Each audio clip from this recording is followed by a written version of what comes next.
Justice for RG Kar. আরজিকরে যে ঘটনাটা ঘটেছে একজন মহিলা ডক্টরের সঙ্গে, তার সঙ্গে হয়েছে মানসিক নির্যাতন, শারীরিক নির্যাতন এবং রেপ।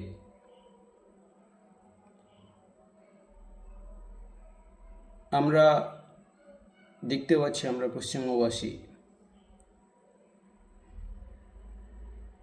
সাধারণ মানুষ আমরা যেভাবে প্রতিবাদ করছি এই আরজিকরের মর্মান্তিক ঘটনা নিয়ে,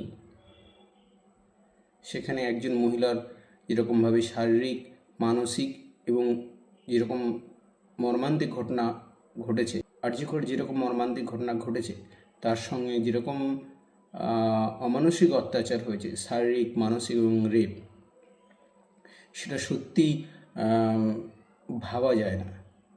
এত নৃশংস অত্যাচার। কিন্তু আমরা পশ্চিমবঙ্গবাসী এটা কীভাবে দেখেছেন, আমরাও কিন্তু অনেক মানসিক এবং শারীরিক অত্যাচারের মধ্যে দিয়েই যাচ্ছি। একটা মানুষের বেসিক চাহিদা কী হতে পারে? খাদ্য, বস্ত্র, বাসস্থান।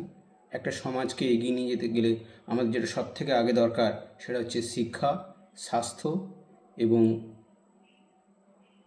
মানুষের যে দৈনন্দিন খাদ্যের যে প্রয়োজনীয় সামগ্রীর মধ্যে সব থেকে যেটা মূল্যবান সেটা হচ্ছে আমাদের খাবার। আমরা দেখেছি এই যে চরম দুর্নীতি চলছে আমাদের রাজ্যে, আমাদের শিক্ষাক্ষেত্রে যে দুর্নীতি দেখেছি, তার জন্য আমরা মানসিকভাবে নির্যাতিত নয় কি? আমরা ধর্মতলায় অনেক বেকার যুবক যুবতীদের রাস্তায় বসে থেকে দিনের পর দিন প্রতিবাদ করতে দেখেছি চাকরির জন্য। আমরা শিক্ষাক্ষেত্রে দেখেছি কী পরিমাণ দুর্নীতি হয়েছে। মানুষের থেকে টাকা নিয়ে চাকরি পাইয়ে দেওয়া হয়েছে, আর যারা প্রকৃত যোগ্য তারা কিন্তু চাকরি পায়নি। তো শিক্ষাক্ষেত্রে আমরা দেখছি ব্যাপক দুর্নীতি। তো এটাও কি আমাদের উপর একটা মানসিক নির্যাতন নয়? স্বাস্থ্যের কথা কি বলবো, আপনারা তো সবাই দেখছেন স্বাস্থ্যে কী পরিমাণ দুর্নীতি চলছে। আরজিকর কাণ্ড থেকে যা ঘটনা বেরিয়ে আসছে একের পর এক, যে পরিমাণ দুর্নীতি, কি আরজিকর কি ঘটনা ঘটেনি।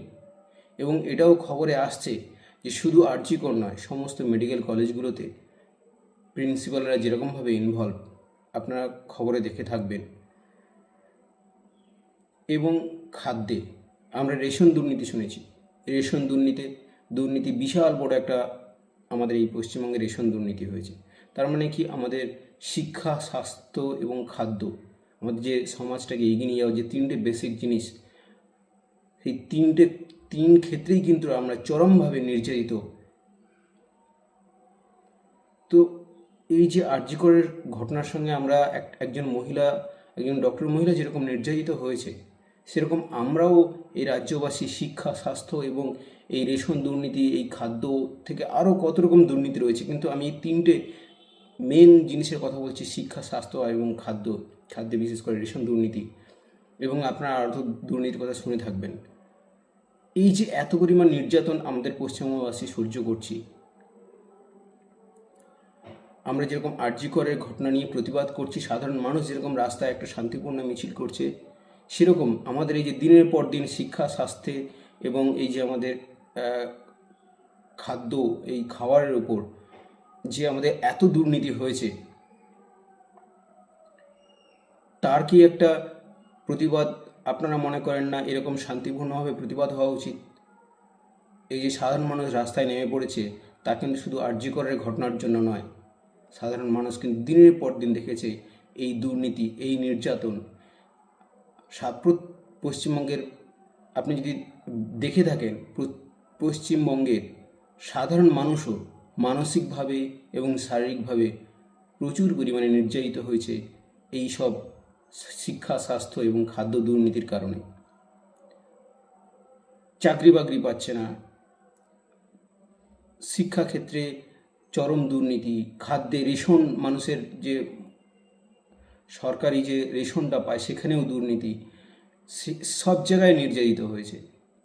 তো এই আরজি করের ঘটনা আমাদেরকে চোখে আঙুল দিয়ে দেখিয়ে দিয়েছে যে আমরা নির্যাতনের চরম সীমা, নির্যাতনের একটা লিমিট ক্রস করে গেছি। আমাদের পরিমাণে যে আমাদের উপর যে আমরা যে নির্যাতিত হচ্ছি, আরজি করের একজন ডক্টর মহিলার উপর যে নির্যাতন ঘটেছে তা আমাদের যেন জাগিয়ে তুলেছে যে আর নয়, আর সহ্য করা যাবে না। এই নির্যাতন, এই শারীরিক নির্যাতন, এই মানসিক নির্যাতন এবং আরজি করের যে ঘটনা শুধু এই নয়, আরও আমরা অনেক ঘটনা দেখে থাকি এই পশ্চিমবঙ্গে হয়েছে, রেপ কেস, যেটার অনেক ধামাচাপা পড়ে গেছে। তো আমরা চরম শারীরিক মানসিক নির্যাতনের মধ্যে দিয়ে যাচ্ছি। এখান থেকে আমাদের বেরিয়ে আসতে হবে। আমাদের শান্তিপূর্ণ প্রতিবাদের মাধ্যমে এগুলো সব কিছু আমরা বিচার চাই, আমাদের এর একটা সমাধান চাই।